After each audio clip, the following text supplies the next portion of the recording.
àpàdá. Ńlá ló pa láyé lọ. Ìbà òótọ́ọ̀tọ̀ olú ìbà. Àtọ́tọ̀ tó forí bá o. Ẹni tí ò ní ọkọ̀ ní nǹkan kan.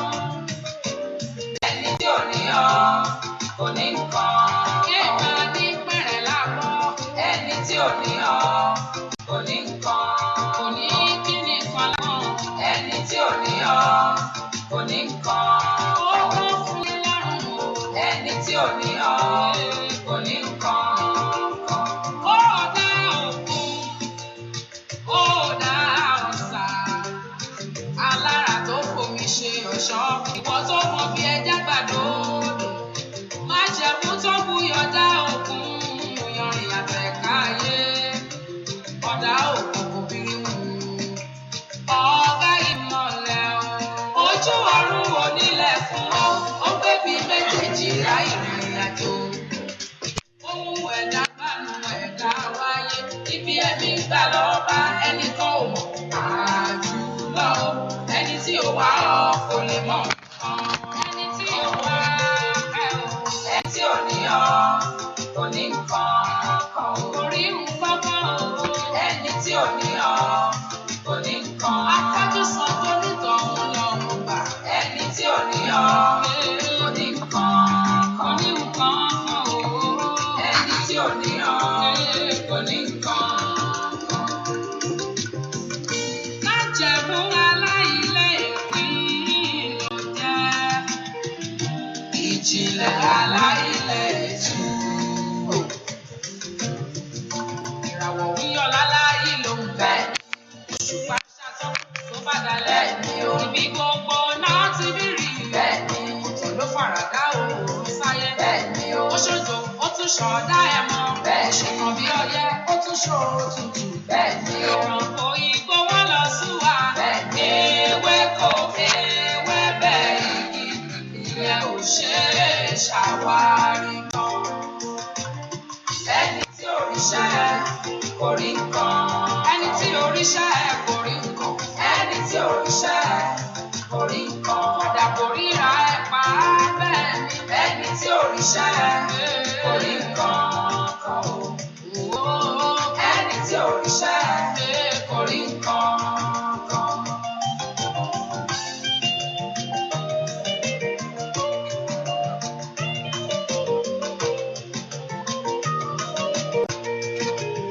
Ó ṣe mí dábí òun, ó pín mi ní ìpín tí kò jọ tẹ́nìkejì. Mi ò lálẹ́ wù, èmi ní àmì àṣẹ̀dá látọ̀run. Alágbẹ̀yìn ni mí, ó wá fi mí jọba ohun gbogbo tó ti kọ́dá. Ó dá mi, ó sún mi níre, èmi ní bẹ́ẹ̀ ni àṣẹ Olódùmarè ni. Àmì lòun èmi là, àyànmọ́ ògo ogún mi ni. Ẹ̀dá ẹ̀mí ló fi ṣèránṣẹ́ mi, àkọ́rí ìran mi ojú ògo rẹ̀ ni. Mo ní ìmí iye ẹ̀ nínú, ẹni orí mi kò rí nǹkan.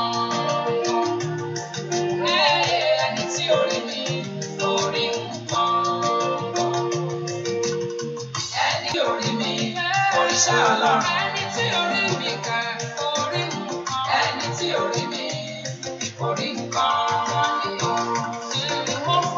Ẹni tí orí mi òrìṣà Ọlọ́run. Ọlọ́run máa rè kó dá mi bí òun. Ẹni tí orí mi kò rí nǹkan. Ẹni tí orí mi òrìṣà Ọlọ́run. Ẹni tí orí mi kò rí nǹkan. Ẹni tí orí mi òrìṣà Ọlọ́run. Ẹni tí orí wọ̀ wá ajẹ́ kó rí nǹkan. Ẹni tí orí mi kò rí nǹkan.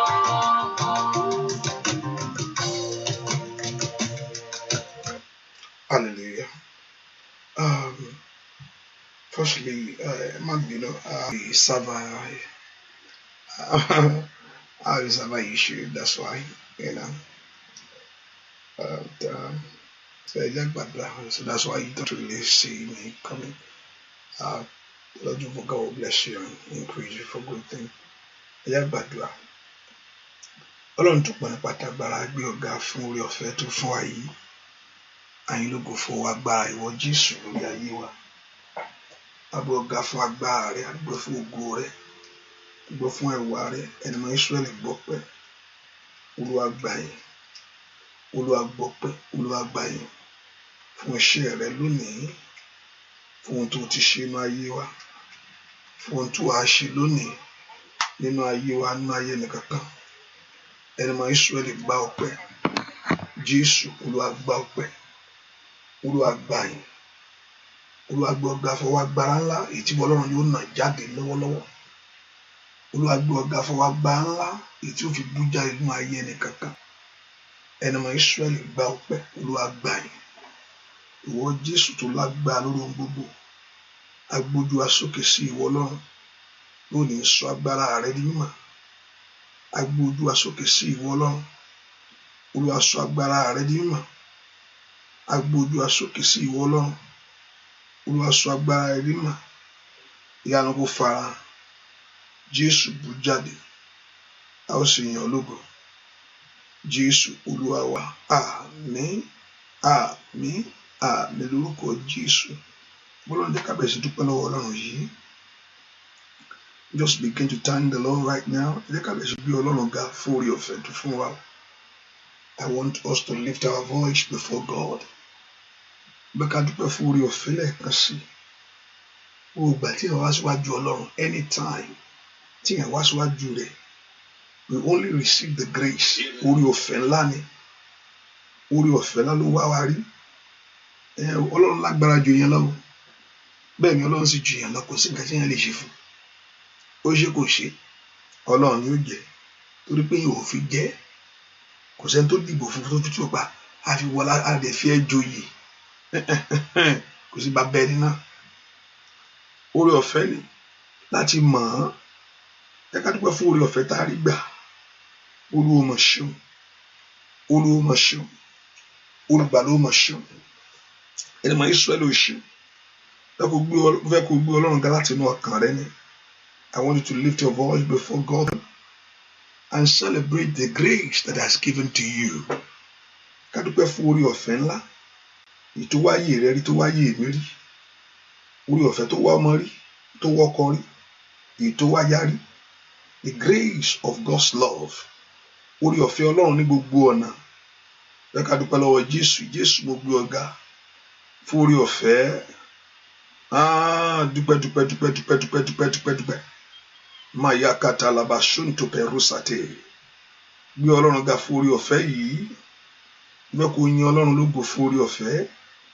Olúwa mo yìn ọ́ fún oore ọ̀fẹ́ àkàkàwé. Oore ọ̀fẹ́ tó fún ayé mi. For the grace you have given to me. Fún oore ọ̀fẹ́ tó wá mi rí ní gbogbo ọ̀nà. For the grace that locate me. Oore ọ̀fẹ́ tó wá ayé mi rí tọmọtọmọ. Bẹ́ẹ̀ kò gbóhùn ẹ sókè sẹ́, Mashida Kaba, Sute Baruse Tekata. Ọlọ́run mo gbé ọ̀gá fún oore ọ̀fẹ́ tí ó dàpọ̀ mọ́ ayé mi lónìí. The grace that will be sufficient for me this morning. Gbọ́ fún oore ọ̀fẹ́ yẹn, màmá. Bẹ́ẹ̀ ká gbé Ọlọ́run ga fún oore ọ̀fẹ́ ńlá. Oore ọ̀fẹ́ Ọlọ́run tó pọ̀ ní gbogbo ọ̀nà. Èyí tó mú wa mọ Jésù. Oore ọ̀fẹ́ lèyàn fi mọ̀ ó. Only no man know Jesus except the Father draw him. Ẹni tó sọ pé Jésù lolúwa lónìí kò sọ láti inú ìmọ̀ rẹ̀, ó sọ láti inú ẹ̀mí ni. Ó ní Pétérù, olóhùn tó sọ yìí kò ń ṣe ẹran àtẹ̀jẹ̀ ló sọ fún ọ o, bí kò ń ṣe bàbá mi lọ́run. Thou art the Son of the living God. Ìwọ ni ọmọ Ọlọ́run alààyè. Bí a dúpẹ́ lọ́lọ́run fún oore ọ̀fẹ́. Mokadaba shitele bakade. Malipe rusata katayabo. Gbẹ́ fún oore ọ̀fẹ́ ńlá. Oore ọ̀fẹ́ tí ó ṣe tiẹ̀ fún ọ ní àárọ̀ yìí. The grace that will locate your own for you this morning. Oore ọ̀fẹ́ tí ó mú tí ó máa rẹ sókè. That will lift your children up. Oore ọ̀fẹ́ tí ó fún ọ ní ìrògbà ọkàn rẹ gbogbo. Somebody thank him. Gbé Jésù ga sẹ́. Olúwa mà ṣeun. Olúwa mà ṣeun. Olúwa mà ṣeun. Olúwa mà ṣeun. Olúwa mà ṣeun. Olúwa mà ṣeun. Olúwa mà ṣeun. Dúpẹ́ lọ́wọ́ Ọlọ́run. Màmá gbé Jésù ga. Bóyá gbé Jésù ga. Yẹn. Mo fẹ́ kó yin bàbá yìí. Bóyá kó gbé Ọlọ́run yìí ga. I want you to thank him. Bóyá kó dúpẹ́ lọ́wọ́ rẹ̀. Bóyá kó dúpẹ́ lọ́wọ́ Jésù. Jésù mà ṣeun. Jésù mà ṣeun. Jésù mà ṣeun. dúpẹ́ lọ́wọ́ ọlọ́run yìí, dúpẹ́ kó gbé ọlọ́run ga. Bàbá o ṣé o, bàbá ẹni mọ́ Ísírẹ́lì o ṣé o. Yìn Olúwa o, oyin ọlọ́run wa gbáyé o, ẹgbẹ́ ìgbà. Yìn Olúwa o, oyin ọlọ́run àgbáyé o, ẹgbẹ́ ìgbà.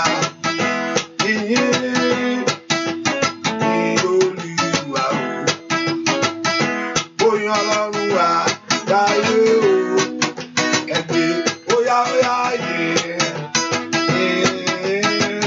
Olúwa o.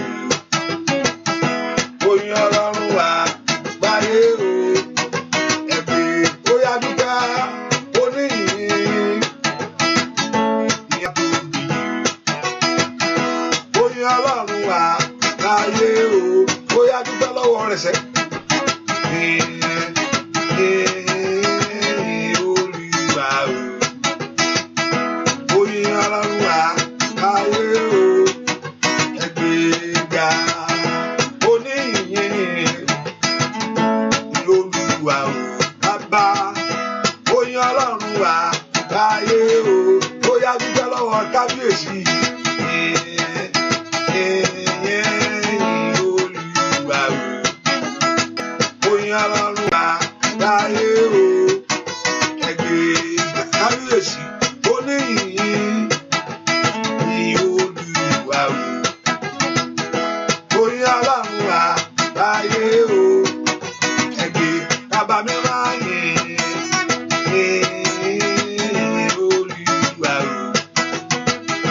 Oyin Ọlọ́run wa káyé o, ẹgbẹ́ kábíyèsí ńlá oníyìn ní àtòbí. Oyin Ọlọ́run wa káyé o, ó yá dúpẹ́ lọ́wọ́ rẹ̀ sẹ́ bàbá mi máa yìn Olúwa o, bàbá oyin Ọlọ́run wa káyé o, ẹgbẹ́ dúpẹ́ lọ́wọ́ Ọlọ́run alààyè iṣẹ́ o. Bàbá mi máa alágbára Olúwa dá mi sí lónìí o. Ó dẹ́ni ìgbàlà, bó bá lọ́wọ́ sí láyé, ẹ bá mi gbéga sẹ́. Oyin bàbá lógo, ó yá dúpẹ́ lọ́wọ́ Ọlọ́run alààyè iṣẹ́. Olúwa dá mi sí lónìí o, ẹ bá mi gbéga. Ó dẹ́ni ìgbàlà, bàbá mi o, bó bá lọ́wọ́ sí láyé, óyá óyá óyá óyá óyá o. Oyin bàbá lógo, Olúwa dá ọ sí tọmọtọmọ, Olúwa dá mi sí lónìí o. Ó dẹ́ni ìgbàlà, bàbá mi mọ́, bó bá lọ́wọ́ sí láyé. Oyin bàbá lógo, ó dá mi sí Ọlọ́run mi ṣẹ́. Olúwa dá mi sí lónìí o. Ó dẹ́ni ìgbàlà, bó bá lọ́wọ́ sí láyé. Ọlọ́run mi, oyin bàbá lógo, ó yá dúpẹ́ lọ́wọ́ Ọlọ́run alágbára gíga, ọba ńlá, Olódùmarè bàbá mi. Mo dúpẹ́ Ọlọ́run mi, mo dúpẹ́ oore rẹ̀, mo dúpẹ́ Ọlọ́run mi lórí ọ̀rọ̀, mo dúpẹ́ oore rẹ̀ lórí iṣẹ́, mo dúpẹ́ Ọlọ́run mi, mo dúpẹ́ oore rẹ̀.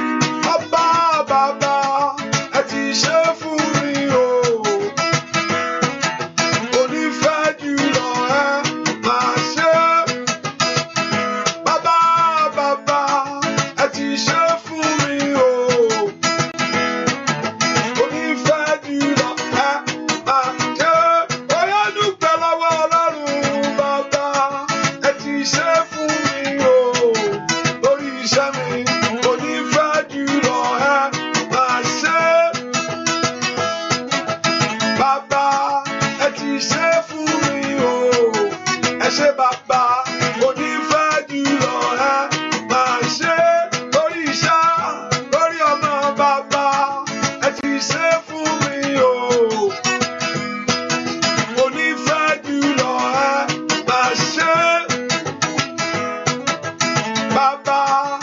ti ṣe fún mi o. Onífẹ́ jùlọ ẹ máa ṣe ó ṣe lórí ilé mi bàbá bàbá ẹ ti ṣe fún mi o. Mo dúpẹ́ o. Onífẹ́ jùlọ ẹ máa ṣe bàbá ẹ ti ṣe fún mi o.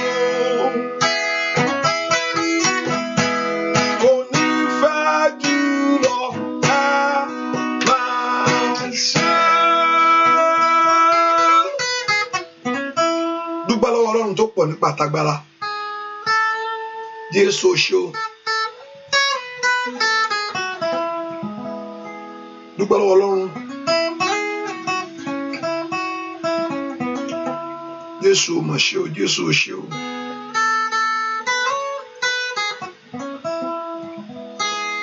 Dúpẹ́ Ọlọ́run. Jésù ṣé o, kábíyèsí o mà ṣé mo gbé ọ̀gá. Ọlọ́run tó pọ̀ nípa ti agbára gbé Ọlọ́run yìí ga. Màmá mo fẹ́ kó yin Jésù yìí fún oore ńlá tó ṣe máa yé rẹ máa yé ọmọ rẹ ńkọ́ àkàkàwé lórí Ọlọ́run àlèfiwé ni ọba tó ṣàánú fún ọ, ọba tí òjò lulẹ̀, ọba tí òjò bàjẹ́. Dúpẹ́ lọ́wọ́ Ọlọ́run yìí. Olúwa ṣeun, Olúwa ṣeun. Dúpẹ́ lọ́wọ́ Ọlọ́run yìí. Olúwa ṣeun. Olùgbàlà mo gbé ọ̀gá. Gbọ́ àdúrà lórúkọ Jésù Kristi Olúwa wa, àmín. Ẹ ká sọ fún Jésù lọ́wọ́lọ́wọ́. Ọlọ́run mo ṣẹ̀ sí ọ. Ọlọ́run mi èpè. Olúwa fi ẹ̀jẹ̀ rẹ fi wẹ̀ mí. Olúwa fi ẹ̀jẹ̀ rẹ fi wẹ̀ ayé mi. Ọlọ́run mi èpè. Fi ẹ̀jẹ̀ rẹ wẹ̀ ẹ̀ṣẹ̀ mi lónìí. Bẹ́ẹ̀ kó béèrè fún ẹ̀jẹ̀ Jésù. Ẹ̀jẹ̀ ọ̀dọ́ àgùntàn. Bẹ́ẹ̀ kó béèrè fún ẹ̀jẹ̀ rẹ lọ́wọ́lọ́wọ́. Olúwa fi ẹ̀jẹ̀ rẹ wẹ̀ mí. Bẹ́ẹ̀ kó porúkọ Jésù màmá. Olúwa fi ẹ̀jẹ̀ rẹ wẹ̀ ayé mi. Bẹ́ẹ̀ kí ayé mi kó gbójútù. Bẹ́ẹ̀ kí ayé mi kó lójú. Bẹ́ẹ̀ kó porúkọ Jésù dáadáa. Olúwa fi ẹ̀jẹ̀ wẹ̀ mí. Ẹ̀jẹ̀ Jésù wẹ̀ ayé mi. Ẹ̀jẹ̀ Jésù wẹ̀ iṣẹ́ mi. Ẹ̀jẹ̀ Jésù wẹ̀ ayé ọmọ mi. Orúkọ Jésù. Ẹ̀jẹ̀ náà ló lè sa ayé ẹni ní mímọ́ o. Ẹ̀jẹ̀ náà ló lè tú ayé ẹni ṣe. Tọ́mọdé mo sọ gbọ́ àdúrà lórúkọ Jésù Kristi Olúwa wa. The only thing that can say with the blood of Jesus Christ, I said the blood of Jesus Christ is the life of Jesus. The blood of Jesus is the life of Jesus. It's only the life of Jesus can clean a man. It's only the life of Jesus. Ẹ̀jẹ̀ Jésù. How did I know that? The Bible told us that the life of a man is in the blood. So Jesus gave his life for us. So the life of him he gave to us. The life of you is in your blood. Ẹ̀jẹ̀ rẹ is ẹ̀jẹ̀ rẹ mímí rẹ ìwàláyé rẹ inú ẹ̀jẹ̀ rẹ ló wà. Ẹ̀ńtẹ́jẹ̀ bá tán lára rẹ̀ yá mú tì nìyẹn bẹ́ẹ̀. Pápápá yá mú tété ó lọ́nu. Bẹ́ẹ̀ ni kò gbá mẹ́kẹ́ kò sẹ́jẹ̀ ẹ̀jẹ̀ ti tán.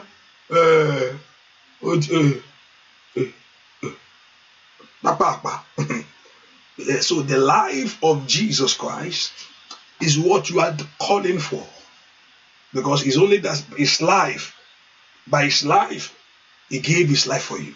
So Jesus gave his life. Jesus gave his life.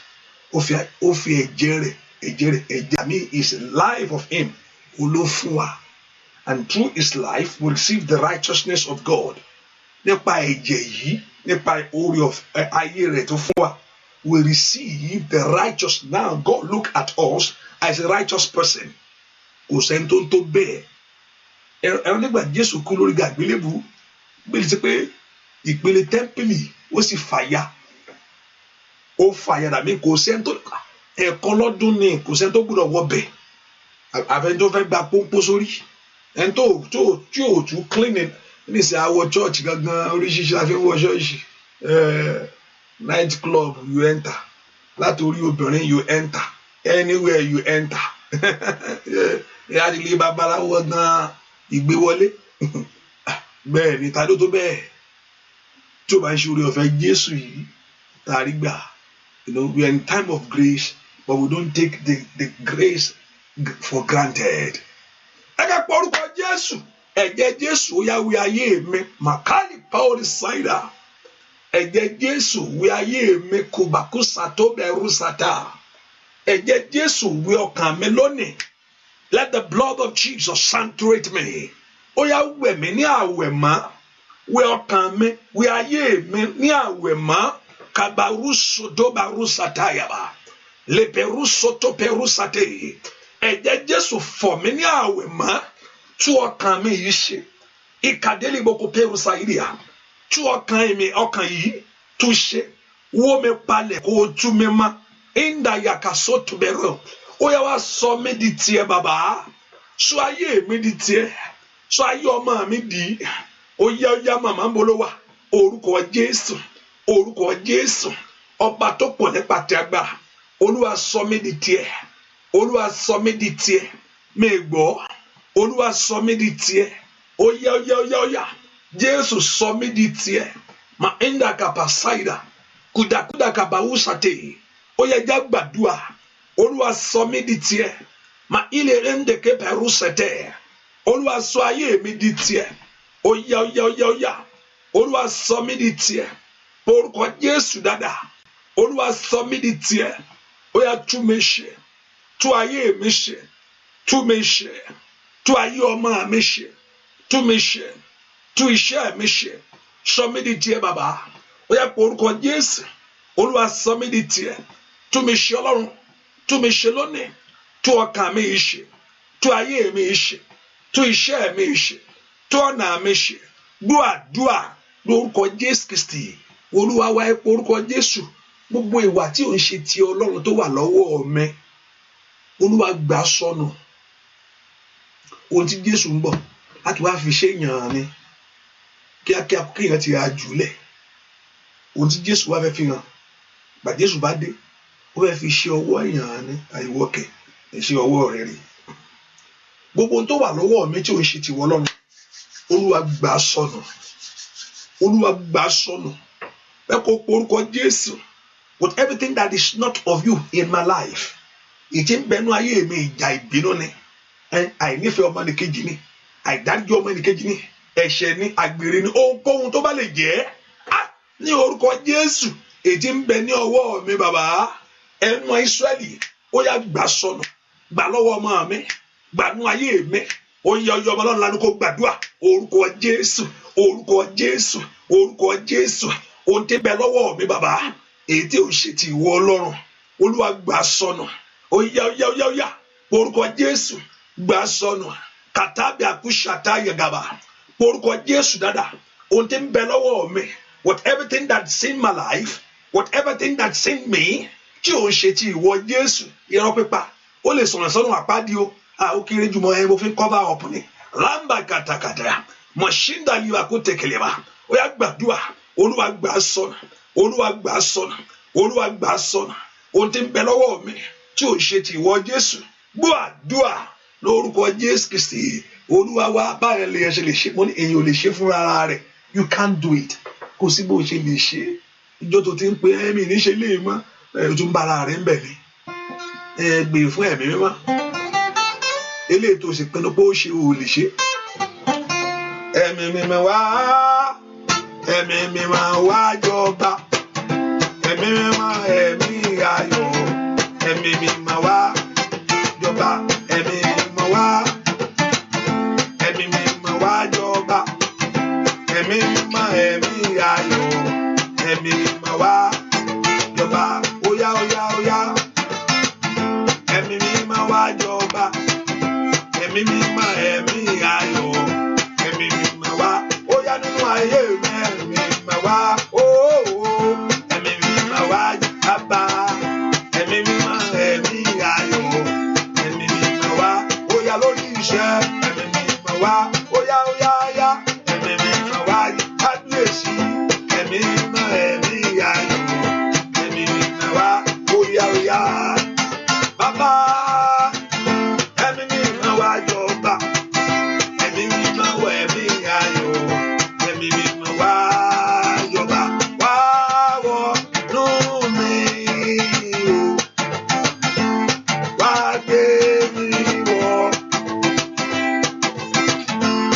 Olúwa wọnú mi o, wá gbé mi wọ̀, ẹ̀mí Ọlọ́run wá wọnú mi o, wá gbé mi wọ̀, bàbá mi máa wá wọnú mi o, wá gbé mi wọ̀. Olúwa wọnú mi o, ẹ̀mí Ọlọ́run wá gbé mi wọ̀, wá wọnú mi o, óyá óyá wá gbé mi wọ̀, bàbá. Olúwa wọnú mi o, Olúwa gbé mi wọ̀, Olúwa wọnú ayé mi o, Olúwa gbé iṣẹ́ mi wọ̀, wá wọnú mi o, wá gbé mi wọ̀, bàbá. Ẹ po orúkọ Jésù. Olúwa sọ mí di alágbára. Olúwa gbé mi wọ̀, kí ọ̀tá rí mi kó sá, kí ìjì ènìyàn kó fi ayé mi lẹ̀. Olúwa sọ mí di alágbára. Lẹ́kọ̀ọ́ po orúkọ Jésù màmá ń bi tó wà sẹ́. Kí Ọlọ́run ọ̀run yìí, that Jehovah God to empower your life. Ẹnu Ísírẹ́lì gbé ayé mi yìí wọ̀. Mo fẹ́ gbàgbára. Olúwa sọ mí di alágbára nù rẹ lónìí. Ní orúkọ Jésù, kó ogun ayé rí mi sá. Kí ọwọ́ ìkàyàn kó fi ayé mi lẹ̀. Ask the Lord to empower your life. Olúwa gbé ayé mi wọ̀ sẹ́. Kàdádì àbàkú ṣe tẹ́lẹ̀ bàkàbà. Olúwa sọ mí di alágbára. Ìwọ ìpín mi gbàgbára. Ìwọ ìpín mi gbàgbára. Orúkọ Jésù màmá, níbo ló wà sẹ́? Ayé ọmọ mi gbà. Ní orúkọ Jésù, ó yá ó yá ó yá ó yá. Ayé rẹ kó gbàgbára. Ayé mi gbàgbára. Ayé mi gbàgbára. Ayé mi gbàgbára. Níbo ló wà gbàgbára lónìí? Ayé ọmọ mi gbàgbára. Ní orúkọ Jésù, agbára má dárí kan. Agbára tí ò ṣe wò lójú. Agbára tí ò ṣe mú. Agbára tí ò ṣe pa. Ní orúkọ Jésù, agbára tí ò ṣe yí mọ́lẹ̀. Ní orúkọ Jésù, agbára tí ò ṣe bà tiẹ̀ jẹ́. Ó yá ó yá ó yá. Agbára tí ò ṣe dá tiẹ̀ dànù. Ó yá ọmọ Ọlọ́run gbàdúrà. Olúwa sọ mí di alágbára. Ẹgbẹ́ ìpín mi wọ̀. Ẹgbẹ́ ayé mi wọ̀. Ní orúkọ Jésù, mo fẹ́ ṣe rere. Ó yá ń bolo wà sẹ́. Ní orúkọ Jésù, mo fẹ́ ṣe rere. Ní orúkọ Jésù, màtẹ́lì ẹ̀kàpẹ̀rú sàté. Orúkọ Jésù dáadáa. Ẹ sọ mí di alágbára. Ẹ sọ mí di alágbára. Ẹ sọ mí di alágbára. Lóru èní ni bàbá. Ẹ sọ mí di alágbára. Lóru èní bàbá. Ẹ wọ àwọn ọmọ mi lágbára. Ẹ wọ aya mi lágbára. Ẹ wọ ṣẹ́ mi lágbára. Ó yá gbàdúrà. Ayé mi gbà. Agbára ńlá ni. Ní orúkọ Jésù. Ayé ọmọ mi gbà. Agbára tí ọ̀fà òkè ràn. Ní orúkọ Jésù. Agbára tí ètè òkùnkùn ń ṣẹ́ mọ́ lára. Ó yá ó yá ó yá. Agbára yí ibi dànù. Agbára dá obi pa sórí oníbi. Ní orúkọ Jésù. Agbára má dárí kan. Ó yá kò ṣeé kọlù. Kò ṣeé wò lójú. Ní orúkọ Jésù. Sọ ayé mi dálágbára. Gbé agbára wọ̀ mí. Ó yá ó yá. Dúà lórúkọ Jésù Kristi. Olúwa wa, ayé tí fẹ́ ń wo ayé ẹni láti yí rẹ ẹni dànù. Ẹlòmí máa dán oògùn wò lára ẹ. Kò ṣe nǹkan kan fún. A lóun ó dán oògùn wò lára rẹ. Bàbá kan là ń bọ̀ ǹjọ́ kan. Abẹ́fẹ́ kí wá nǹkan tẹ́ máa abẹ́fẹ́ kí wá nǹkan tẹ́ máa sì léyìn lọ́wọ́ ni. Bàbá yẹn ń sọ fún ó tí o màmá ẹ yá padà. Máa wá nǹkan fún yín. Ó lóun ó wá nǹkan fún mi. Hallelujah. Ayé tí ó wá nǹkan tí ó gbé jẹbẹtẹ lólú ẹ lọ́wọ́ mọ́ sí arákùnrin kan bí ẹgbẹ́ ẹ̀ ṣe bá tiẹ̀ jẹ́ náà. Ó gbé nǹkan tí ò ṣe tiẹ̀ fún. Ó sọ ayé ọmọ yẹn di rádaràda. Kò ṣe pé tán ohun tí mo mọ̀ dáadáa ọmọ yẹn mo mọ̀. Ó ba ayé ẹ̀ jẹ́. Ó fi nǹkan nà. ó fi nǹkan na bọ́ yẹn nǹkan mi wọlé ọmọ yẹn ó di nǹkan ẹ bá ní pé kò sóògùn ó tara rẹ o tọ́ta bá fẹ́ fi dánwò lára ẹ láì mọ̀ it's okay ọlọ́run wà pẹ̀lú ẹ kí ọ̀tá poison yàn tí yóò mọ̀ it's okay bọ̀ tó bá bọ̀ wọ́n gbé nǹkan àwọn oúnjẹ yìí wọ́n ti poison ẹ̀ má jẹ́ o má sọ pé àgbẹ̀ ọlọ́run kan wà nù mí o yóò rẹ̀ fún tán kó tó mọ̀ o ṣùgbọ́n tó mọ̀ bí ẹ jẹun olóró kan kì yóò pa ọ lára òyìn ń dá ọlọ́run wò àwọn ti sọ pé ibi ìwọ́n ní máa rìn bẹ́ẹ̀ olúwa tí ọkọ̀ ṣe lójú nù wọ́n ní má ṣe báyìí o má dẹjà tí a eré tètè ayáyà ṣùgbọ́n tó o bá mọ̀ tí yóò bá mọ̀ ọlọ́run agbóolú ẹ̀ ń jà ṣùgbọ́n ìṣíníyè ti kọ́kọ́ wà má ṣe o má lọ bẹ̀ o má dé bẹ̀ o má jẹ́ o kò sí nǹkan kan ẹ̀mí má wà nù mí ìkéde kan wà má tan ara rẹ o ojú rẹ ó rí fìrìfìrì o hallelujah ìgbọ́n ọ̀njẹ́ ọkọ̀ ṣe olójú náà láti ọkọ̀ mọ̀ olúwa ní kí n má gbà bẹ́ẹ̀ Paul kò mọ̀ pé ìjò yẹn wà ńbẹ̀ kò mọ̀ ká ló mọ̀ ní kò ní gbégi yẹn ìjò yẹn sàn ó bùṣàn ayé ń dóde pé ẹni ẹ̀ka lélẹ́yìí ẹni ebi lélẹ́yìí pẹ̀lú bí òkun ṣe ti fẹ́ bá tiẹ̀ jẹ́ dàmọ́ èèyàn burúkú lélẹ́yìí wọ́n sọ fún Paul bẹ́ẹ̀ wọ́n ń wò pé very soon yóò lulẹ̀ yóò kú o he's gonna die now ẹ máa wo èèyàn ká ní ó yẹ kó tún omi fẹ́ pa wọ́n omi ò tún rí dàmí Paul láti dín èèyàn burúkú dàtọ́ wò títí pé kó máa lulẹ̀ kó máa ṣe kéne kó máa lulẹ̀ eléyìí nǹkan wà lára eléyìí agbá ọlọ́run ló gbé wọ̀ èèyàn ní ìdágbára láyé ìsìn yìí agbára tí ayé òfin ní borí agbára tí ayé òfin ní bàtà ẹni jẹ́ agbára tí wọ́n fi ní rí tiẹ̀ ṣe olúwa kọ́lọ́run kó gbé wọ̀ ọ́ agbára tó yóò fi jọ fún ọ agbára tí wàá fi rí tiẹ̀ mú ní orúkọ agbára kan ní ẹlòmíràn ní pé ìyìn àti ẹlòmíràn àjọ máa ṣiṣẹ́ wàá pọ̀ ní pé ó ń ṣe nǹkan ẹjọ́ ń gbà the same salary ní o the same salary lẹ́jọ́ ń kójọ ṣùgbọ́n ó ń gbé nǹkan ṣe kí ló dé kò sí ẹlòmíràn sì lògùn agbára kan wà nù ayé ẹ̀ ní orúkọ Jésù agbára tí tèmi ó fi dire ní orúkọ Jésù agbára tí fi lu àlùyọ agbára tí fi máa rìnà ibi ọ̀nà ayé mi set that power olúwa gbé agbára náà wọ̀ mí agbára kan lè hàn fi ń ṣe rere ó yá màsúdà gàba kàtàgàbà ó yá béèrè fún agbára tí èmi ó fi tèmi náà ṣe o agbára tí tèmi náà ó fi dire ó yá ọmọ náà lánàá kó gbàdúrà orúkọ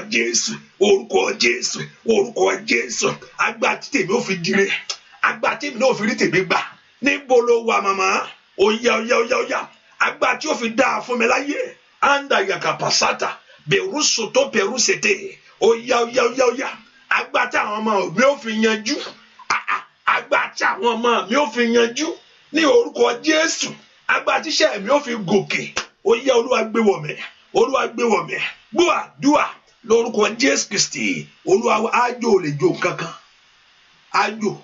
lè jó nǹkankan tó bá ṣe ájò wàá rí inú ẹ̀ ẹnìkan fẹ́ gba kíní kan ó fẹ́ gbà sọ ó tẹ̀ ti gbà sọ ni ó ti gba ṣọ́ọ̀bù yẹn ó gba ṣọ́ọ̀bù yẹn ẹni ẹ bá sọ pé wá ná sọ mọ̀ pé ṣọ́ọ̀bù tó gbà yìí nǹkan wọ́n rí nǹkan mọ́ bẹ́ẹ̀ o màmá kí lẹ́wí ṣọ́ọ̀bù tó gbà yìí wọ́n rí nǹkan mọ́ bẹ́ẹ̀ o pé tí o bá fẹ́ pé kíní yẹn tún bùn dáadáa wàá rí inú kíní yẹn ni o ló bá pè mí mo ní kí ló wá fẹ́ ṣe àwọn oníṣọ́ kó wọn á rí inú kíní eré tètè yáyáyá o fẹ́ rí inú kíní báwo wọ́n rí nǹkan mọ́ bẹ́ẹ̀ wọ́n ní pé mo láti rí inú ẹ̀ o lè lọ rí inú ẹ̀ àbí báwo ni o fẹ́ rí inú ọ̀ràn o fẹ́ forí kó nǹkan nù ọmọ ọlọ́run náà ọ̀ntẹ́ I think I would not say bóyá background kí n lè sọ pé bóyá èèyàn tó mọ Ọlọ́run fúnra rẹ̀. Ẹlòmíì tán bí sílé onígbàgbọ́ náà fẹ́ pé kò ká nǹkan káájò wà. I can say to let me alone in the background, but also help. Ohun tó fi díyàn mọ̀, it help also. Olùdá pé fi ọmọ rẹ mọ̀nà tó dáa. Gbé pé tọ́ ọmọ rẹ ní ọ̀nà tí ó tó tọ́. Tó bá dàgbà tán, kó bá torí pé ó ti òun ò lè ṣe o. Mo sorry o, èmi ò ń ṣerú ẹ o. Mi ì rí ní anything òun dé máa. Ó bá pa ṣọ́ọ̀bù tì. Ẹ jọ, ẹ máa mú ṣọ́ọ̀bù lọ. Mi ò fẹ́ o. Hallelujah. No, your background also will play impact in your life. Ibi tán fi ẹsẹ̀ rẹ sọ wípé pé ní sọ oúnjẹ ọmọ rẹ lóru òun ṣàgbẹ́rẹ́ sórí rẹ ní yàkàtà yà gbélé mu ẹni kò mú fírífírí ní rí nǹkan tó ń pọ̀fọ̀ tó ń ṣe gbẹ tó ń jẹjẹ ọmọ ń wù ọ́ ẹnu tó fìdí rẹ̀ múlẹ̀ náà bóyá gbọ́n tó sì fi ọ́ sí tó ń ṣe fún wọn náà nìyẹn bàbá mi máa ń ṣe kíní kan ṣùgbọ́n ó ti mọ Jésù, you have known Christ, kò sí àjò kan kò sí níbi kankan. Bẹ́ẹ̀ ni mo wí fún ọ, àjò kò jó nǹkan kan. Sátánì àti gba nǹkan lọ́wọ́ Olúwẹ̀ àdá onígbàgbọ́ Olúwẹ̀ ti ṣílẹ̀kùn fún ọ̀tá nìyẹn. Bẹ́ẹ̀ ni mo wí, ẹ̀ ń bá ti ń jò tó ń jó gbogbo rẹ̀ ẹgbẹ́ eléyìí ẹ bá mi lọ ṣe kíní yẹn. ẹlòmíì nìkan tó wà nù yín lẹ́lòmíì tó wà nù yín o kò ní fọwọ́ ara ẹ̀ ṣe ní ìfọwọ́ ara mi ṣe o ẹ bá mi ṣe ni ìwọ náà ló ṣe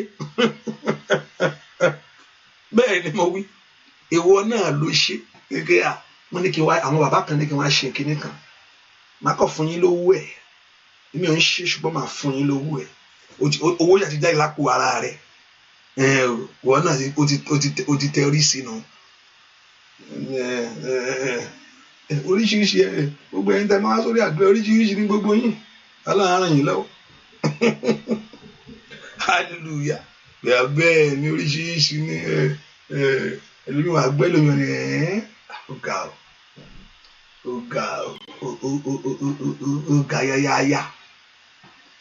ó ga yáyáyá bẹ́ẹ̀ ni mo tó jáde lápò ara rẹ̀ ìwọ ló náwó yẹn wọ́n ní kíní fámìlì wa ni wọ́n ní ọ̀rọ̀ fámìlì wa ni wọ́n mọ̀ láti ṣe oní pásítọ̀ kan náà sọ fún ọmọ kan jọ kan oní kó lọ sórí ìṣàlẹ̀ bàbá ẹ̀ ìyẹn ní pé kí lẹ wí wọ́n ní kí n lọ bọ òrìṣàlẹ̀ bàbá mi ṣé Olúwa lè sọ bẹ́ẹ̀ láéláé thank God ẹni tó náà jẹ́ ìyàwó rẹ̀ sọ pé òrìṣàlẹ̀ dádì yín sórí ẹ pé ṣá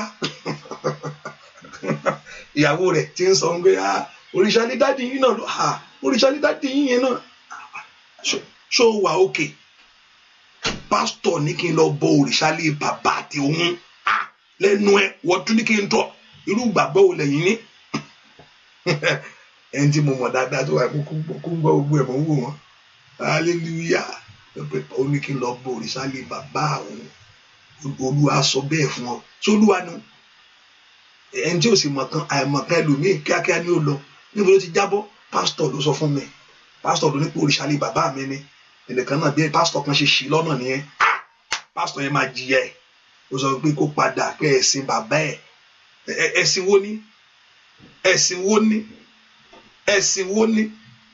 ẹ̀sìn wo ni ọ̀pọ̀lọpọ̀ á máa gbọ́ oríṣiríṣi ìwọ náà gba bíbélì mú ìwọ náà di Jésù mú dáadáa má jẹ ọ̀pọ̀lọpọ̀ pásítọ̀ ní wá kiri ẹlòmíì ò tiẹ̀ mọ̀ kankan kò mọ̀ bíbélì kò kárí ó fi ń rọrí ní Psalm 1 Psalm 2 Psalm 3 gangan tó gbé sínú wọ́n fi bíbélì yẹn náà orí rẹ ni hallelujah Psalm 2 kọ́ Psalm 3 ni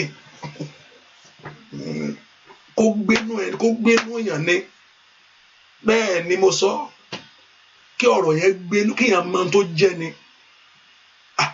èèyàn mọ ni mi ń ṣe báyìí ohun tí mo ń ṣe rèé ọ̀nà tí màá rìn rèé kò sí bó ṣe lè rí ti kú ti yè ni o tó dáhùn tí ò sì dáhùn mo gbà bẹ́ẹ̀ bó ṣe yẹ kó rí fọmọ onígbàgbọ́ nìyẹn ti kú tí yè ni ó ṣe kò sí tọ́lọ́run ò ṣe má bèrè nǹkan lọ́lọ́run tọ́lọ́run ò ṣe it's okay ó lè dùn mí bá Olúwa ó dẹ̀ sọ nǹkan báyìí fún mi o ṣùgbọ́n Ọlọ́run ni èmi ò sọ pé ààrẹ torí pé kò ṣe kí ni better thing tó tún wà, kò sí better thing tó wà. Ta lẹni náà tó ta ló dàbí Jésù yìí? Mi ò rẹ́ni náà, mention it to me. Ta lẹni náà tó dàbí Jésù? Ta lẹni náà? You can point one person to me tó dàbí Jésù yìí. Mi ò rí ẹni náà, mi ò rí ẹni náà, mi ò rí. Ta ló dàbí Jésù yìí? Mi ò rí. And Jésù yìí ó sì wà láàyè, kò sẹ́ni tó dàbí Jésù. Mention it, mention the person. Ta nẹni náà ẹ sọ prophetic ni, kò prophet kankan bẹ́ẹ̀ ni Buddha kò bú kankan. Jésù yìí ni ó tán ni. I boldly say that. Kò yẹ kí wọ́n bí mi sọ nígbàgbọ́ wọ́n bí ẹ síbẹ̀ ni. No, mo gbé yẹ̀wò ni, mo study ẹ̀ ni, mo mọ̀ ni, mo gbé yẹ̀wò dáadáa ni. Ní ìrí bá bẹni náà, ẹ dárúkọ ẹni náà, sọ fún mi, màá sọ fún ọ nísìnyí. Màá ṣí bíbélì tiẹ̀ náà kó kájọ gbé yẹ̀wò, kájọ wo ẹni tí Jésù jẹ́ àtẹni tó ń pè yí o. Mi ò rí, ó sì wà láàyè, ó ń gbọ́. Ẹ porúkọ Jésù, ìwọ Jésù, mo dì ọ́ mú lónìí. Ó yá sọ ara rẹ di mímọ̀ fún mi ní gbogbo ọ̀nà. Jesus, manifest yourself to me. I know someone can be frustrated. I live in a mission house. Mo gbélé onígbàgbọ́ dáadáa. Mo gbé mission ilé pastor. Ìṣẹ̀lẹ̀ kan ṣẹlẹ̀. Kò ń ṣe ibi tí mo ní mission ẹnìkan ní arábìnrin tó sick, wọ́n ṣe wádìí kan gbé lọ. Mo wò pé kí ló ń sọ bí? Kí lẹ́ni sọ? Wọ́n ṣe wádìí kan gbé lọ. Ẹnìkan sick mẹ́. Pé arábìnrin tó sick, mo ṣe wádìí kan gbé lọ. Mo ṣe kéré, mò ń gbọ́. Mo ṣe kọ́ gbé lọ bó? Níbo lẹ́sẹ̀ kọ́ gbé lọ? Wọ́n ṣe wá àwọn wádìí kan gbé lọ. Yékété kan gbé lọ bó? Ìwọ̀n tí gbàgbọ́ dànù. Ti kú tìyè ni. Ti kú tìyè. Ti kú tìyè. Ti kú tìyè. Kò ṣe. Ó ṣe kò ṣe. Ẹ porúkọ Jésù. Mọ̀kálí power inside. Ọba tó pọ̀ ní pàtí agbára. Olúwa sọ́ra rẹ di mímọ̀ fún ayé mi o. Ilé àkàpẹ́wò inside kàtàlíà. Ní gbogbo ọ̀nà. Ó yá sọ́ra rẹ di mímọ̀. Ó yá ọmọ náà lánàá kó gbàdúrà. Orúkọ Jésù, orúkọ Jésù, orúkọ Jésù, orúkọ Jésù, orúkọ Jésù. Olúwa sọ́ra rẹ di mímọ̀ fún mi. Manifest yourself to me. Ó yá ọmọ náà lánàá kó gbàdúrà. Orúkọ Jésù, ọba tó pọ̀ ní pàtàgbà. Sọ́ra rẹ di mímọ̀, sọ́ra rẹ di mímọ̀, sọ́ra rẹ di mímọ̀. Ó yá. Sọ́ra rẹ di mímọ̀. Màkàlí àkàpíùrẹ̀ sáyà. Náà yá àwọn ọmọ mi. Manifest yourself to me. Ó yá gbàdúrà kí Jésù náà kó sọ́ra rẹ̀ di mímọ̀ fún ayé rẹ̀ sẹ́. Gbọ́ àdúrà lórúkọ Jésù Kristi. Olúwa wa, orúkọ Jésù. Ohun tí ayé gbèrú mi, ohun tí ayé gbé sínú ayé mi tó jù mí lọ. Ogun yẹn lè jù yẹn lọ. Dáfídì sọ pé Olúwa gbà mí lọ́wọ́ ogun tó jù mí lọ. Ẹ porúkọ Jésù. Gbogbo ohun tó fọwọ́sowọ́pọ̀, gbogbo ohun tó kóra wọn jọ. Every battle that gathered against my life, every battle that put the weapons against me. Olúwa gbà mí lọ́wọ́ ogun tó jù mí lọ yìí. Ó yá ọmọ Ọlọ́run gbàdúrà. Orúkọ Jésù, orúkọ Jésù, orúkọ Jésù. Ọba tó pọ̀ ní pàtàgbà. Níbo ló wà sẹ́? Ó yá gbà mí lọ́wọ́ ogun tó jù mí lọ. Ní orúkọ Jésù. Ó yá gbà mí lọ́wọ́ ogun tó jù mí lọ. Ọmọ Ọlọ́run lánàá kó gbàdúrà. Orúkọ Jésù dáadáa. Ẹni tó pọ̀ ní pàtàgbà. Gbà mí lọ́wọ́ ogun tó ju ayé mi lọ. Ó yá. Gbà mí lọ́wọ́ ogun tó ju ayé ọmọ mi lọ. Ní orúkọ Jésù. Ogun tó jù mí lọ yìí, èyí tó mú mi dààmú. Ogun tó jù mí lọ yìí, ní orúkọ Jésù. Èyí tó mú mi sọkún. Ogun tó jù mí lọ yìí, ní orúkọ Jésù. Ó yá gbàdúrà. Olúwa gbà mí lọ́wọ́ ogun tó ju ayé mi lọ. Ní orúkọ Jésù. Ọmọ náà ńlá kó pe Jésù dáadáa. Màkábí àkúsàtè. Ó yá. Gbà mí lọ́wọ́ ìdààmú yìí, èyí tó ju ayé mi lọ. Gbọ́ àdúrà lórúkọ Jésù Kristi. Olúwa wa mọ̀ bí gbà mí tí yàn bá dààmú lọ́pọ̀lọpọ̀, olómi pé báyé bá ń fa mí pẹ̀lú ògo rẹ̀ ó mọ̀ pé ọmọ Ọlọ́run ni èmi mo mọ̀ pé ọmọ Ọlọ́run ni mí ọmọ Ọlọ́run ni mo jẹ́ ẹ wò táyé bá ń fa èèyàn pẹ̀lú ògo rẹ̀ àti ẹwà rẹ̀ ó dáa kí Jésù náà farahàn. I'm not saying that you just believe. I'm saying that you believe and Jesus manifests. That is what I signed for. You believe and Jesus manifests. And Jesus will not manifest first until you believe first. Jésù ò lè ní di mímọ̀ àgbà tí èèyàn bá gbà á. There are many things in our life. There are many things in our life. Like if you just need it, because you're a woman being, you get frustrated, you get tired. But tí èèyàn bá gbàdúrà títí bó ṣe ń jáde kan náà àwẹ̀ kan náà yàn kan bó ṣe ń gba funfun ló ń gba blue. No, I know ó máa mú ọkàn ṣàárẹ̀ ó máa ń gbà mí tí èèyàn bá ṣe but in all this, you just have to. They say what is ahead is a great promise. What is ahead? Wọ́n ti Jésù ọ̀gá ṣì rí ìjọba Ọlọ́run but ó dá kéèyàn gbé ayé nínú ìrọ̀rùn kí ògo Ọlọ́run farahàn pé kéèyàn gbé ayé nínú èṣí tàbí nínú ẹkún. I don't support that. Kéèyàn wá nǹkan tì kéèyàn wá nǹkan tì kéèyàn ṣe àṣeyọrí tì kò ṣe nǹkan tó dáa.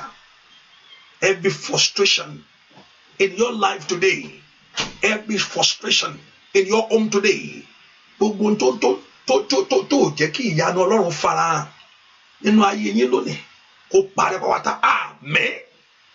Jésù ó fi títóbi rẹ̀ hàn fún Pétérù kò jẹ́ kí ọwọ́ idà ayé bà á. Ṣùgbọ́n James wọ́n ti fẹ́ orí rẹ̀ lọ kíákíá. Ṣùgbọ́n nígbà táwọn ọmọ Ọlọ́run ké pe Jésù rángẹ́lì rẹ̀ jáde lọ gbà á lẹ̀. Áńdàlẹ̀ àbàkó pẹ̀rọ sàtà. Ẹ pọ orúkọ Jésù. Olúwa gbà mí lọ́wọ́ ìdààmú mi. Olúwa gbà mí lọ́wọ́ ìṣòro mi. Mẹ́kọ̀ọ́ pọ orúkọ Jésù.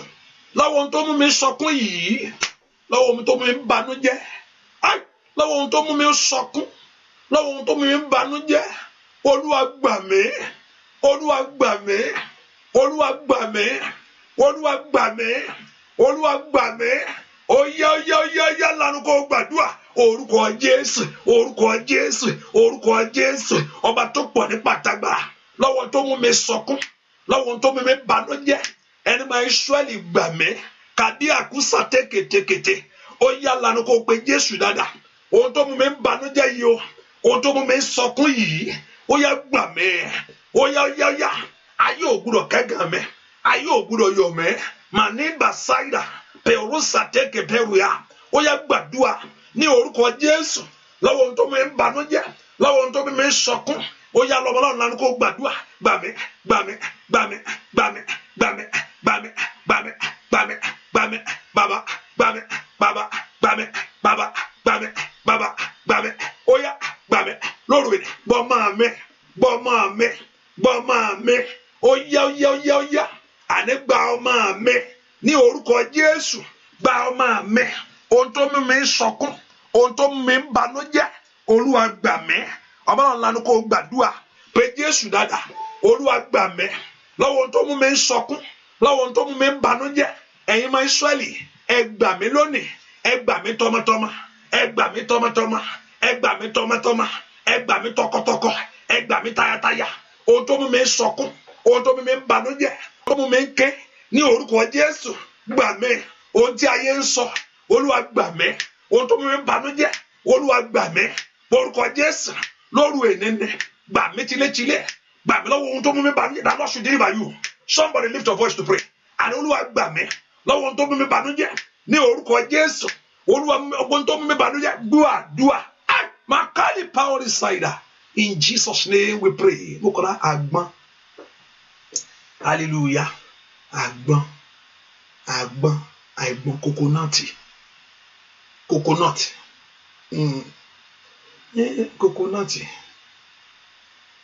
Olúwa kí ni coconut wà fún? Mo ní mo máa ń sọ kọ́tàkàtà ń gbà mí àmì.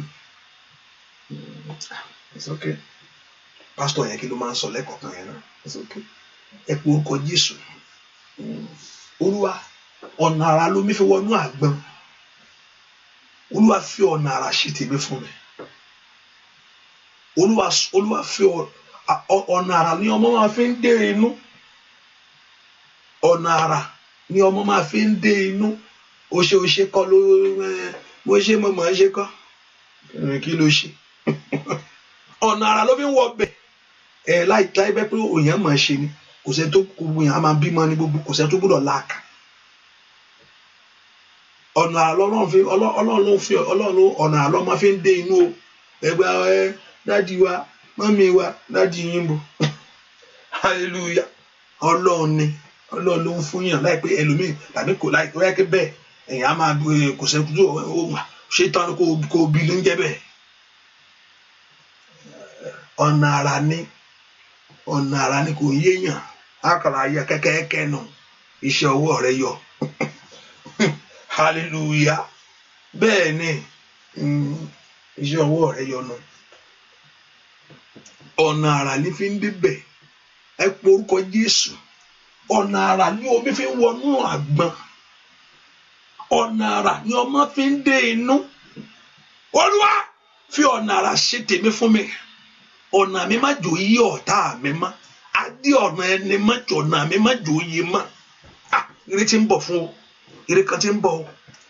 Ọ̀tá máa ń rí àwọn kan tó lójú jù ọ lọ, those that have the eyes than you. Àwọn tó lójú kan ojú kan báyìí ni wọ́n ní, ojú kan lè wọ́n ràn lẹ̀, méjèèjì ló ń wò o.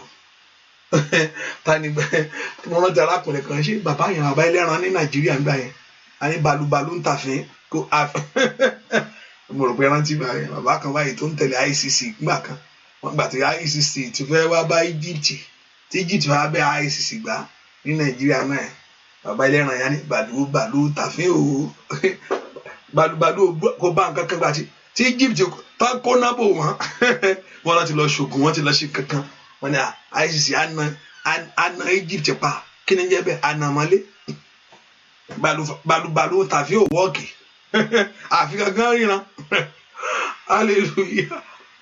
Bẹ́ẹ̀ ni àwọn kan tó lójújú tán lójújú olú ẹ lọ ire tí ń bọ̀ fún ọ. Kí ni ẹ ti fẹ́ ṣẹlẹ̀ fún ọ? Kí ni ẹ ti fẹ́ ó ti gbàdúrà kan kí ni ẹ ti fẹ́ ṣẹlẹ̀ fún ọ? Yá ẹ lọ fẹ̀mí ìbínú jà ẹ lọ jà ẹ orúkọ Jésù. Ọ̀nà àrà olóbi fi wọnú àgbọn, ọ̀nà àrà ni ọmọ fi ń dé inú. Ó yá Olúwa gbọ̀nà àrà ṣe tèmi fún mi. Pàkílà gàtà púrà sàtà sòdákà pírọ̀ sẹ́tẹ̀lì gàbà.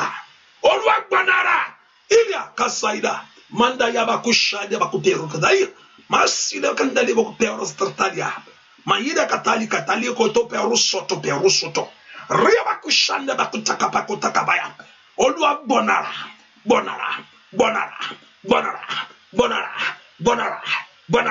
ó yá gbọ̀nà àrà ṣe tèmi gbọ̀nà àrà ó yá gbọ̀nà dúà lórúkọ Jésù Kristi Olúwa wa ẹ pé orúkọ Jésù. Ẹnikẹ́ni tó fẹ́ fọ́ àgbọn mọ́lẹ̀ àgbọn òun forí sọ àpáta yóò fọ́ ni. Ẹnikẹ́ni tó fẹ́ porí mi níbi ẹnikẹ́ni tó bá fẹ́ ṣiṣẹ́ kíṣẹ́ àwọn mi àdúrà lára wọn ń gbà iṣẹ́ kíṣẹ́ náà ni àpò wà diabolic èwo ló wà mẹ́ ó mú gbogbo rẹ̀ mọ́ pásítọ̀ ni ó tún ṣàǹkà mi mọ́ ẹlòmíì náà bí àláwà. I don't condemn Celestial. It's okay. I don't say anything there. I don't condemn Kérúbù and Séráfù. I don't say anything there. So far, I don't about him. Come on. I don't condemn. So, but I encourage to weludo. I weludo before. Yes. At the direction of God sometimes, but not understanding. I can say understanding it. Or by revelation. So far, I don't about him. Come on. God can go any level. It's okay. Yeah, it's okay. Àwọn àwọn Celestial Ọlọ́run ìjọba Ọlọ́run àwọn Kérúbù àwọn ìjọ tó fà tó bá ti ń sin Ọlọ́run tí Jésù tó mọ tí Jésù jẹ́ sí Jésù Olúwa ló gbà lára ẹni tó bá ní bẹ́ẹ̀ ni tó ń tẹríba fún ọ̀rọ̀ Ọlọ́run, tó ń tẹ̀lé ìfẹ́ Ọlọ́run, walking in total truth, in holiness with God. I mean, ìfẹ́ Ọlọ́run dáadáa, ìfẹ́ Ọlọ́run, ó ń ṣe ìfẹ́ Ọlọ́run. Ó lọ́ ọmọnìkejì ẹ̀. I mean, ó gbé ìgbé ayé wà mímọ́. What I mean, ìgbà pé chọ́pù kò ń ṣe yẹn chọ́pù wọ́n ń chọ́pù. No, ó gbé ìgbé ayé wà mímọ́. And he loved people. He lived the life he used to demand. Now, follow me. You follow him. That's it. So that's salvation. And tó ń de ṣùtù mọ́ kákáká gangan tó gbé sọ́run. Lẹ́gbẹ̀ẹ́ orí ṣọ́ọ̀ṣì ní ń bẹ lábẹ́ orí yàn ní ń bẹ lábẹ́ ṣọ́ọ̀ṣì rẹ̀ náà. I praise the Lord. Hallelujah. Nǹkan mi wá káká ń bẹ lábẹ́ ṣọ́ tó ń bẹ lábẹ́ rọ́ọ̀gì. Ẹnìkan ló wá preach ní ẹnìkan sọ pé ẹnìkan wá preach ní ní ọkàn ló gbé báìbù ní nǹkan fẹ́ jáde nínú báìbù. Gbẹ̀tú ní ẹ̀yẹ́ kí lélẹ́yìí ọ̀rọ̀ ajáde ń bẹ̀ ni ẹlòmíràn gbé báìbù náà orí rẹ̀ ẹgbẹ́ mo gbé ajókòó ẹ̀jẹ̀ mi tọ́lọ́ fi ọ́ sí gbèsè tí ń sá káàkiri náà lẹ́fí ń rí ìrìkúrì bẹ́ẹ̀ àwòtọ́ ni bí téèyàn ń sá káàkiri náà ló máa rí àpàdé oríṣiríṣi bẹ́ẹ̀ bí téèyàn ti ń sá kiri náà ni ó pàdé oríṣiríṣi mọ Jésù tí Jésù jẹ́ jókòó ẹ̀jẹ̀ kò ń ṣe àmọ́ eléyìí tó gbàgbí tó wá gbàgbí eléyìí tó wá gbà níbí eléyìí tó gbà mẹ́rin tó wá gbàgbí ló máa ń mú àdúrà gbà kò ṣe bá dúà ṣe máa ń gbà nìyẹn ẹ jẹ́ kí n gbà ní ìmọ̀ bí tádùá mi máa ti gbà tàbí Ọlọ́run kọ́ ló darí rẹ nu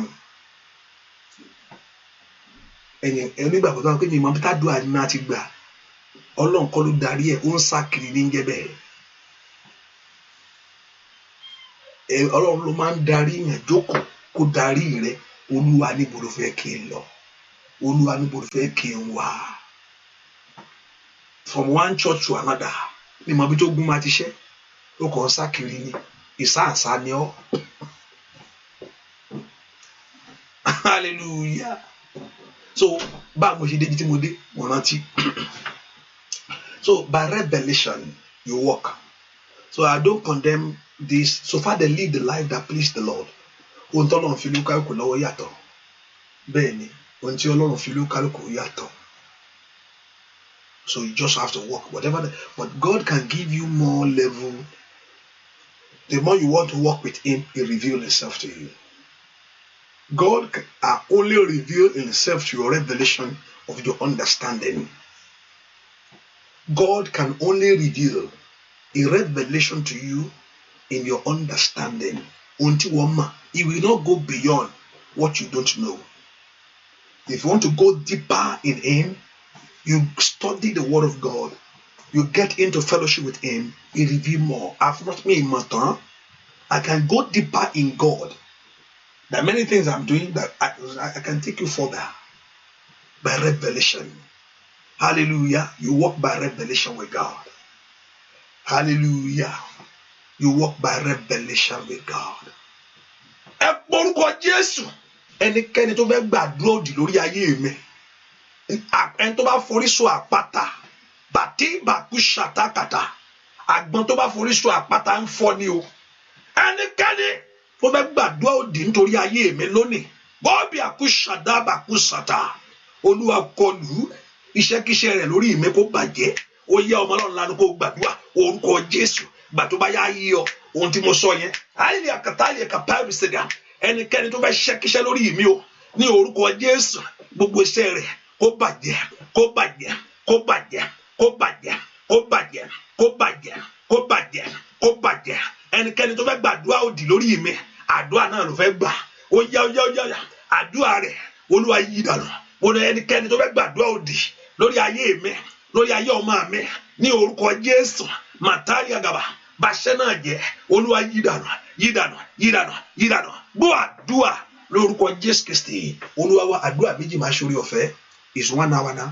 Ẹ porúkọ Jésù Olúwa má jẹ́ n wá lásán Olúwa ṣe fìyanu pàdé ayé mi ohun tó ṣe pàtàkì inú àdúrà kéèyàn gbà á kó gbà á àdúrà nìyẹn o kéèyàn gbàdúrà kí n gba ilé kí n gba ilé kí n ṣe kí n má rí nǹkan kan kò dáa ohun tí mo mọ̀ ni kò ṣe nǹkan gidi kí n gbàdúrà kí n má rí nǹkan kan kò dáa. Olúwa bá ayé mú àkókò ìyanu mi yá kankan. Bàmíàn, maybe you have not yet to the time of your miracle. God take through a process to get to time of your miracle in life. Olúwa mú àkókò ìyanu mi. Olúwa fi yá kankan. Mo wá nǹkan fún many years. Mo wá.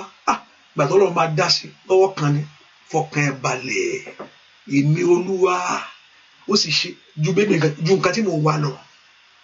Mo wá for long time. Mo sì gbàdúrà orí òkè ni.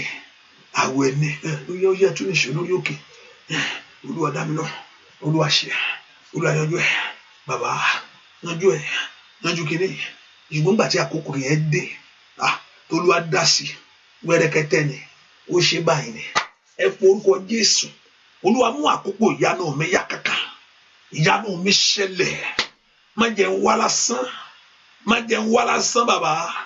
Bẹ́ ojú wo ọ̀rọ̀ mi wò. Ṣe mí lógo rere. Dá mi lóhùn fìyanu pàdé mi. Kàpíùrì ṣáìdà. Ẹ fìyanu pàdé ayé mi o. Ẹ mú ẹ̀gàn yìí kúrò. Ẹ̀gàn táyé ní kó bá mi dá lẹ́yìn. Ẹ̀gàn tí ní káyé ní kí n máa gbé kiri yìí. Àyà kúlà bàkàndà. Ó yá. Ẹ fa aṣọ ẹ̀gàn yìí yá. Ẹ fa aṣọ òṣì yìí yá. Ní orúkọ Jésù. Ẹ fa aṣọ ìtìjú yìí yá. Dúà lórúkọ Jésù Kristi. Olúwa wá ẹ pọ orúkọ Jésù. Nínú àdúrà eléyìí láàárọ̀ yìí. Olúwa dá mi lóhùn. Ohun tí mò ń sọ fún Ọlọ́run pé òun ló fẹ́ ṣiṣẹ́ èmi kọ́. I have nothing to do with this. Gbọ́dọ̀ wá sínú àdúrà kájọ gbà. Ọlọ́run má ṣe ìyanu. Pé òun ló sọ pé òun fẹ́ ṣe nǹkan kan mí kọ́ lẹ́tà. Hallelujah. Tí má gbà ó máa ń kọ́tọ̀ ọkàn mi inú mi ò ń dùn sí. Òun ló sọ pé òun fẹ́ ṣe nǹkan. Èmi kọ́ mi kò sẹ́ni tó sọ pé kí n ṣiṣẹ́ Olúwa. Mi rẹ̀ náà ló sọ fún mi. Ọlọ́run ló sọ pé òun fẹ́ ṣe nǹkan. Kó dé àwọn àbí kò ń ṣe ẹ̀yin ló rán mi sí ni. Bóyá kí n dẹ̀ wá wọn káàkiri. Hallelujah. Ìbẹ́yìn náà lẹ wá yìí. Ìbẹ́yìn lẹ wá sínú àdúrà. Ẹlòmíì mo mọ̀ yín ní ìmọ̀ yín lójúkorojú. Bọ́ mo mọ̀ yín by bóyá mo ti rí orúkọ yín díẹ̀díẹ̀ yìí náà. At least mo díẹ̀díẹ̀. Mo bá yín sọ̀rọ̀ at least I know some people that personally when they say this I can say okay anybody okay. Ẹlòmíì mi ti ẹ̀ mọ̀ yín ní ẹ̀ mà I don't know you. Ẹ̀dúwájú mi ṣe máa wò rí. Hallelujah. Praise the Lord. Ìbẹ́yìn lẹ wá yìí. Gbọ́dọ̀ máa tún máa wá sínú àdúrà yìí kí ìṣòro yẹn má tàn. Ó yẹ kí n gbọ́ ẹ̀rí rere nípa yín. Ẹ po orúkọ Jésù. Olúwa dá mi lóhùn nínú eléyìí. Olúwa dá mi lóhùn tọ́lọ́ ò bá sì rìn wá bíbí ibi tó yẹ kó rìn lọ. Ó yẹ kí ìyanu ṣẹlẹ̀ ní ayé ẹ̀. Ẹ tọ́lọ́ ò bá rán síbi tí Olúwa níbo ló fẹ́ kí n lọ o. Kò tètè kó gbàbẹ̀ lọ kíákíá kájọ gbàdúrà kọ́ lọ́n tiẹ̀ lọ bẹ̀ kíákíá. Ṣùgbọ́n ẹni tó wá sínú àdúrà gbà Ọlọ́run mo gbàgbọ́. Ọlọ́run dá mi lóhùn. Kálí àbákú ṣáìdá àbákúndà gàbà. Ẹ pọ orúkọ lórí nǹkan báyìí pé jáde sọ nǹkan tó ń wá káàkiri yẹn. Olúwa mo wá sọ́dọ̀ ọ̀rẹ́ lónìí. Ìwọ ló níṣẹ́ o. Ìwọ ló níṣẹ́ ńlá Olódùmarè. Ìwọ ló níṣẹ́ ńlá o. Ìwọ ló pọ̀ ṣe. Àwọn èèyàn ti dé bàbá. Ó yá fi ìyanu. Wọ́n gbàgbọ́. Ẹni tí ìgbàgbọ́ rẹ̀ ò tó. Ràn lọ́wọ́. Ràn ìgbàgbọ́ wọn lọ́wọ́. Ẹni tí ìgbàgbọ́ rẹ̀ ò gbé. Ní kàbálí kàpẹ́rù ṣáìdà. Kètè bíúndà kí ṣètè. Ó yá gba ìyanu ẹ̀. Ohun tó ti ń wá tó wá wọnú àdúrà yìí. Ní orúkọ Jésù. Lóru èní ilẹ̀kùn yẹn ṣí. Ilẹ̀kùn ayọ̀ rẹ̀ ṣí. Ìkàtà ọ̀nà àbájáde rẹ̀ kò ní ogun. Olúwa là. Receive your deliverance. Ẹ gba ìtúsílẹ̀. Receive your deliverance. Ẹ gba ìtúsílẹ̀. Ní orúkọ iṣẹ́ rẹ̀ kó gba ìtúsílẹ̀. Ayé ọmọ rẹ̀ kó gbà.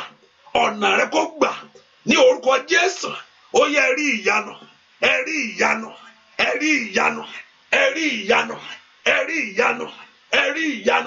Olúwa kó bá yín pàdé. Ọlọ́run tí mo gbọ́ ohùn rẹ̀. Káìlì power side. kó dìde sí ọ̀rọ̀ yín lónìí bàbá arúgbó ọjọ́ yẹn ó yá fara rẹ̀ hàn lóru èní ni o sọ́ra rẹ̀ mọ̀ asọ̀rọ̀ṣẹ́ ni ọ́ ní orúkọ Jésù asọ̀rọ̀ṣẹ́ ni ọ́ olùfẹ́ tú àwọn èèyàn lẹ̀ ní orúkọ Jésù gbogbo ẹni tó wà lóde ẹ gba ìtúsílẹ̀ ẹ gba ìtúsílẹ̀ ẹ gba ìtúsílẹ̀ ẹ gba ìtúsílẹ̀ ohun tó ń sọkún sí ohun tó ń rí tó ń sọkún ohun tó ń banú rẹ jẹ́ ní orúkọ Jésù ó yá kó di ayọ̀ lónìí kó di ayọ̀ lónìí ó yá bọ́ lọ́wọ́ ogun yẹn bọ́ lọ́wọ́ ogun yẹn bọ́ lọ́wọ́ ogun yẹn bọ́ lọ́wọ́ ogun yẹn bọ́ lọ́wọ́ ogun yẹn bọ́ lọ́wọ́ ìjà yẹn ogun rẹ ṣẹ́ ogun rẹ wọlẹ̀ ẹ lọ ṣe rere yóò dára fún yín bẹ́ẹ̀ ni ó sì rí gbogbo ọ̀nà tí ọ̀tá fẹ́ gbà wọlé every loophole gbogbo tí ọ̀tá fẹ́ gbà wọlé nínú ayé wa lónìí ibikíbi tí ọ̀tá fẹ́ wọlé lórí ọmọ ni lórí ọkọ ni lẹ́nu iṣẹ́ ni ní gbogbo ọ̀nà tí ọ̀tá fẹ́ ṣílẹ̀kùn láti wọlé ní orúkọ Olúwa dí ọ̀nà mọ́ block that way every access of evil gbogbo ibi tí ó fẹ́ gbà wọlé gbà máa gbà bí wọlé ni o ibi tí màá ti mú re o ibi tí màá ti yọ sí re níbi tí a ti ń pèrò rẹ̀ níbikíbi tí ọ̀tá fẹ́ bá wọlé ní orúkọ jẹ́ Olúwa ṣí ọ̀nà mọ́ Olúwa dí ọ̀nà mọ́ kò ní ráyè wọlé kò ní wọlé kò ní ráyè wọlé Olúwa dí ọ̀nà mọ́ Olúwa dí ọ̀nà mọ́ lórí ọkọ rẹ ni lórí ọmọ rẹ ni lẹ́nu iṣẹ́ rẹ ni nulẹ̀ wa ni lẹ́nu iṣẹ́ yìí ni gbogbo Olúwa gbogbo ọ̀nà tí ọ̀tá fẹ́ bá wọlé o ẹnikẹ́ni tó lóun fẹ́ ṣílẹ̀kùn ẹnikẹ́ni tó fẹ́ gba olè ní ilẹ̀ àpàkálì àbá lẹ́pẹ̀rú sàtà Olúwa lé wọ́gbọ́ Olúwa lé lùgbẹ́ kò ní ráyè ọ̀tá ò ní ríṣẹ́ rẹ̀ sí Olúwa dí ọ̀nà mọ́ ẹ̀jẹ̀ Jésù ó pa á mọ́ ó ní angels of the Lord encamp around those that fear the Lord áńgẹ́lì Ọlọ́run ó yẹ gbé idà yín sókè ẹ gbé idà yín sókè ẹ gbé idà yín sókè ẹ gbé idà yín sókè ẹ gbé idà yín sókè gbogbo agbákágbá èyí tó fẹ́ gba ọ̀nà wọlé èyí tó fẹ́ ṣílẹ̀kùn wọlé èyí tó fẹ́ jálẹ̀kùn wọlé ní orúkọ Jésù ẹ gbé idà yín sókè ẹ gbé idà yín sókè ẹ gbé idà yín sókè abọ́lọ́wọ́ ogun yìí abọ́lọ́wọ́ ìjà yìí àti sáàdì Ọlọ́run abọ́ lónìí bẹ́ẹ̀ ni ó sì rí láì lórúkọ Jésù Kristi Olúwa wa àmín ṣàmín àmín ṣàmín àmín lórúkọ Jésù hallelujah. Just put in mind that the prayer continue tomorrow by God's grace in the morning and also Wednesday. Tomorrow is the Bible study. Today is the Bible study, which I encourage everyone to the year to study the Word of God. You balance both. Ọ̀pọ̀lọpọ̀ ń gbàdúrà bọ̀ ọ̀rọ̀ Ọlọ́run ó ń sá fún tí má bẹ̀ sí sọ̀rọ̀ Ọlọ́run tí mo pè ọ̀pọ̀lọpọ̀ ẹ wo jẹ́ kí n máa lọ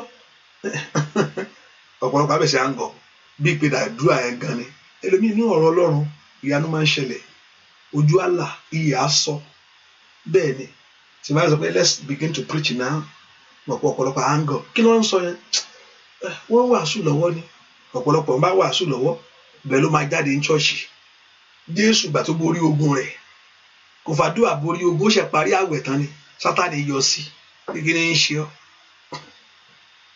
so Sátánì ò bẹ̀rù àdúrà kò bẹ̀rù àdúrà o ẹlẹ́mìíràn gan pọ̀ parí kó wá bá mi ń bí mo gbọ́ngàn parí kan tó gomu dódì ọ́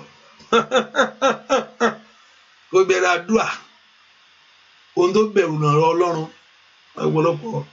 ọ̀pọ̀lọpọ̀ máa ń gbàdúrà ṣùgbọ́n ààyè kò ní ọ̀rọ̀ Ọlọ́run kò ní ẹ balance ẹ ọ̀rọ̀ Ọlọ́run náà lè àdúrà ọ̀pọ̀lọpọ̀ tí ò mọ̀rọ̀ Ọlọ́run kò ń ṣe àdúrà tó pè lóluwà jẹ́ kí wọ́n ya wèrè jẹ́ kí wọ́n wọlẹ̀ jẹ́ kí tí wọ́n bàjẹ́ lómi Ọlọ́run kò tí Ọlọ́run kọ̀ọ̀kan àwọn ló ń ya wèrè àwọn ló ń tí wọ́n bàjẹ́ ń bẹ̀ tó ń sọ ṣùgbọ́n tó bá sọ fún Ọlọ́run ó sọ báyìí ní ọ̀rọ̀ rẹ̀ ó sọ nǹkan báyìí fún mi ó sọ nǹkan báyìí kò ní sọ pé ó tì Ọlọ́run ò ní sọ pé ó tì because kò kí ń ṣèyàn tí ń parọ́ ó máa ń dó tọ̀rọ̀ rẹ̀ ni sometimes we move by like nípa àdúrà àdúrà yẹn gbóná kò gbó nǹkan kan kò gbó nálà kò gbó ọ̀pọ̀lọpọ̀ àǹfààní náà torí àmọ́ tá a máa God only honor the word of him nothing else ó lè máa dùn létí ó lè dùn létí Olúwa o Olúwa ọláwé kí ló ń sọ náà àwọn ọmọ wọn gbogbo ọmọ wọn kó kú dànù àwọn ọmọ wo ni kó kú gbogbo ọmọ wọn kó yá wèrè àwọn wo ni ó lè dùn létí ṣùgbọ́n kò mì Ọlọ́run ohun tó mì Ọlọ́run ni ọ̀rọ̀ rẹ̀ Olúwa ó sọ fún mi báyìí Jésù ó ní àti kọ́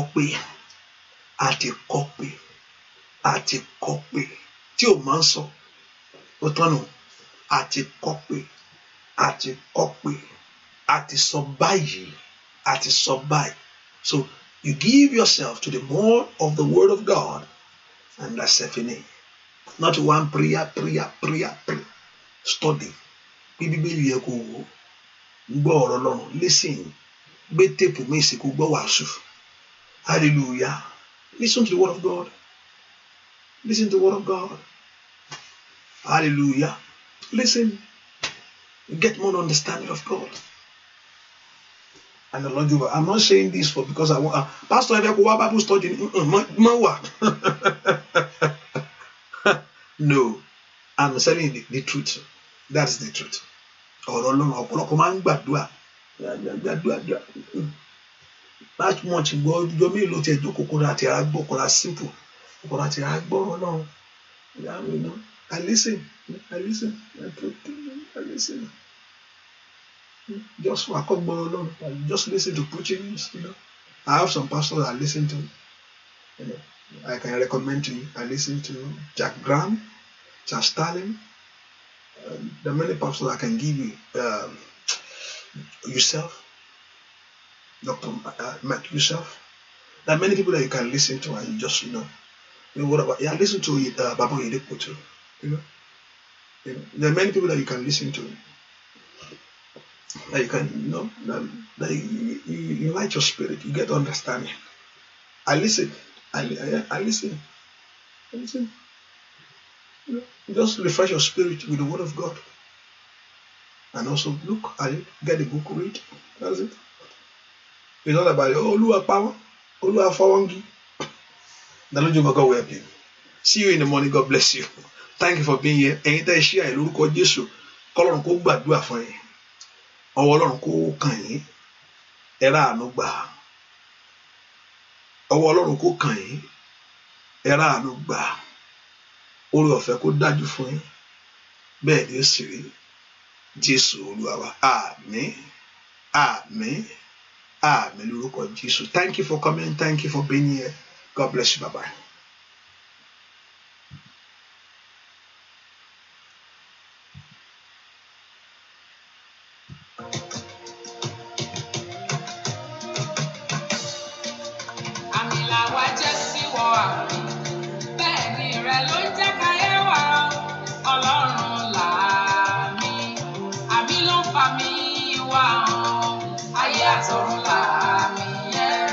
Àṣẹ̀dá ni a.